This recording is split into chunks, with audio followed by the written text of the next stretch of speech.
यीशु के जन्म से पहले संसार दुख, अन्याय और पाप से भरा हुआ था। लोग सच्चे प्रेम और शांति को भूल चुके थे।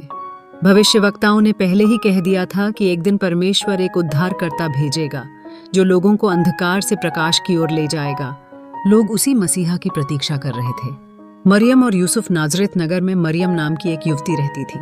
वह बहुत पवित्र, सरल और परमेश्वर में विश्वास रखने वाली थी। उसकी सगाई यूसुफ नामक एक सज्जन व्यक्ति से हुई थी जो बढ़ई का काम करता था।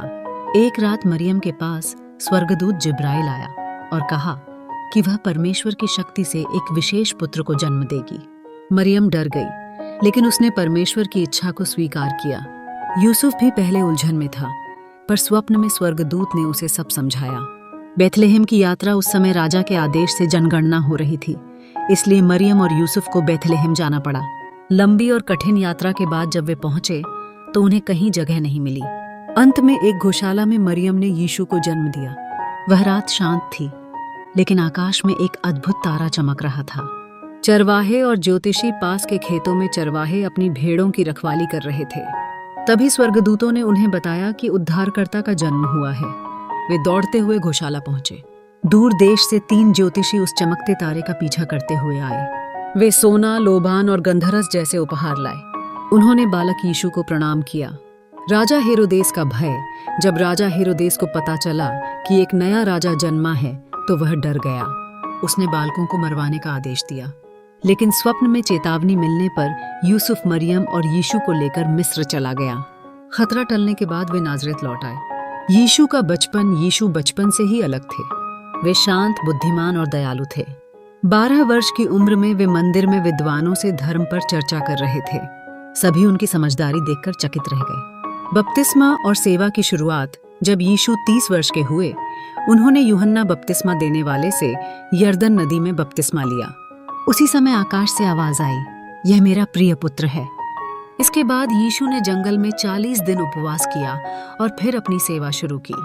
शिष्य और शिक्षा। यीशु ने 12 शिष्यों को चुना, पतरस, यूहन्ना, याकूब और अन्य। वे लोगों को दृष्टांतों, कहानियों के माध्यम से सिखाते थे। उनका प्रसिद्ध उपदेश था पर्वत पर उपदेश, दयालु सामरी की कहानी खोई हुई, भेड़ का दृष्टांत, चमत्कारों का विस्तार। यीशु ने पानी को दाखरस में बदला, समुद्र पर चले, आंधी को शांत किया और 5 रोटियों से हजारों लोगों को भोजन कराया। अंतिम सप्ताह यरूशलेम में प्रवेश करते समय लोगों ने ताड़ के पत्ते बिछाए और उन्हें राजा की तरह स्वागत किया, लेकिन वही भीड़ बाद में उनके विरोध में बदल गई। अंतिम भोज सूली से पहले यीशु ने अपने शिष्यों के साथ अंतिम भोजन किया। उन्होंने प्रेम और सेवा का उदाहरण देते हुए उनके पैर धोए। गिरफ्तारी और पीड़ा। यहूदा ने चुंबन से यीशु की पहचान कराई।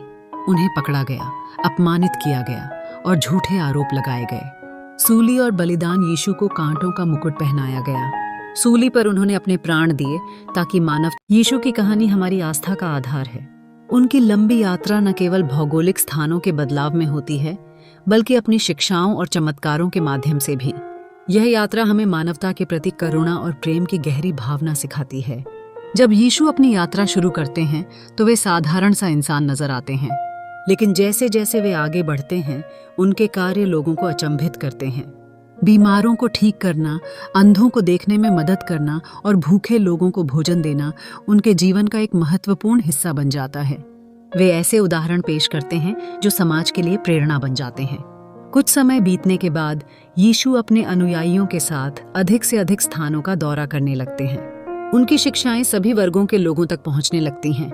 समाज में व्याप्त भेदभाव और असमानता को खत्म करने के प्रयासों में वे सबसे कमजोर और जरूरतमंद लोगों के साथ खड़े होते हैं।